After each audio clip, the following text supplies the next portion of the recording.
think it's time we discuss verbal, emotional, and psychological abuse because they're the most insidious and confusing types, and because of that, they're also by far the most rampant. If you've ever been abused in this way but couldn't articulate why it felt like abuse and were therefore gaslit into believing it wasn't, this post is for you. I'll start with the things that make these forms of abuse so insidious and confusing. With verbal, emotional, and psychological abuse, the words can be technically true and still be abusive. Volume can matter, but is not all that matters. Tone can matter, but is not all that matters. And because of these things, an outsider who hasn't seen the abuser's behavior with their own eyes can hear a description of what was said and not recognize it as abuse. That said, let's talk about volume and tone, because I think this is where abusers tend to hide and how they often turn abuse around on their targets to make them feel like they're the ones being abusive. So first, let's be clear on something. Volume and tone do not automatically make something abusive, but when someone is being verbally, emotionally, or psychologically abusive, volume and tone are often a significant part of it. So when do volume and tone matter? In other words, when do they contribute to abuse? It comes down to several things. Is the person's goal to hurt you? Are the words being used meant to dehumanize you?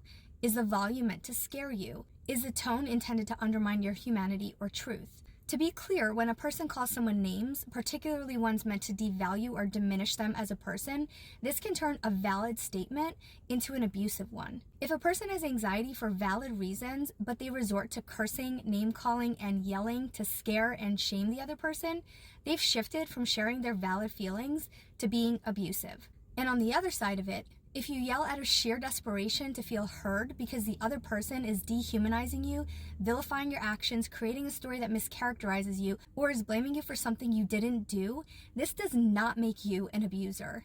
You are the victim, and your yelling is a trauma response to the very real abuse you're experiencing. If one person is trying to dehumanize the other, and one is desperately trying to be seen as human, it's not the latter person who's perpetrating abuse. Now, there are many other ways verbal, emotional, and psychological abuse can play out. This is not even remotely meant to be an exhaustive description. It's just meant to clearly describe aspects of this type of abuse that can be the hardest to identify and articulate. If you've ever been abused or are in an abusive situation now, I see you. The abuse is real. You are not making it up or exaggerating. You are not the problem. You are not the abuser, even if the other person has tried to convince you that you are. You deserve support and validation. You deserve respect. You are human and deserve to be treated like one. You are loved.